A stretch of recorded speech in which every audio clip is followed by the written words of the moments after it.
រួមដឹងក្តីតើត្រូវជួបនឹងអ្វីខ្លាំង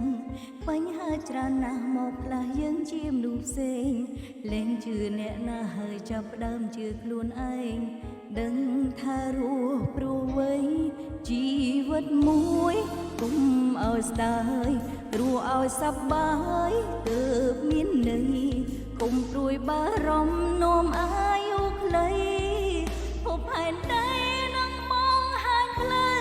រួចជាខ្លួនឯងឈុំដើរវង្វេងត្រូវស្គាល់គុណឯងដែលបេះដូងយើងចង់ទៅចង់បានក្តីសុខគុំសាំងសត្រូវរស់នៅលើផ្លូវដែលអារម្មណ៍បងប្រាថ្នារួចជាខ្លួនឯងតាមក្តីស្រមៃឆាជីវិតខ្លីចង់ធ្វើអ្វីគុំចាំណាគុំបាក់ទឹកចិត្តពេលជួបបញ្ហាត្រូវចងចាំថាគ្រប់បញ្ហាតែមានអ្វីចង់ប្រាប់យើងជួនកាលវងវែងស្មានខ្លួនឯងគឺជាគេខំធ្វើតាមគេនាំតែខាតពេលវេលាមនុស្សយើងទាំងអស់មានជីវិតខុសៗគ្នាគុំទៅគ្នាធ្វើអ្វីជីវិតមួយគុំឲ្យស្ដាយព្រោះឲ្យសប្បាយទើបមានន័យគុំព្រួយបារម្ភនាំអាយុខ្លីភពផែនដីនឹងមងហាញផ្លូវរួចជាខ្លួនឯងឈុំដើរវង្វេងត្រូវស្គាល់គុណឯងដែលបេះដូងយើងចង់ទៅចង់បានក្តីសុខ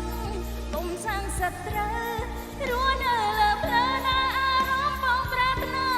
រួចជាខ្លួនឯងតាមក្តីស្រមៃឆាជីវិតខ្លីចង់ធ្វើអ្វីគុំចាំណាគុំបាក់ទឹកចិត្តពេលជួបបញ្ហាត្រូវចងចាំថាគ្រប់បញ្ហាតែមានអ្វី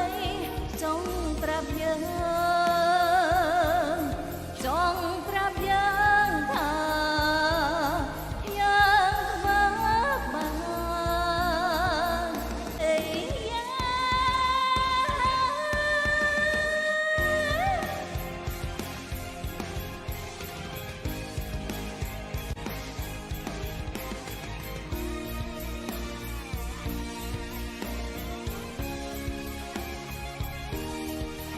ជាខ្លួនឯងជុំដើរវង្វេង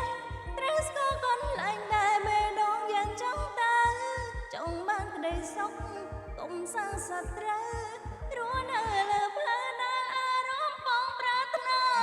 រួចជាខ្លួនឯងតាមក្តីស្រមៃឆាជីវិតខ្លីចង់ធ្វើអ្វីគុំចាំណាគុំបាក់ទឹកចិត្តពេលជួបបញ្ហា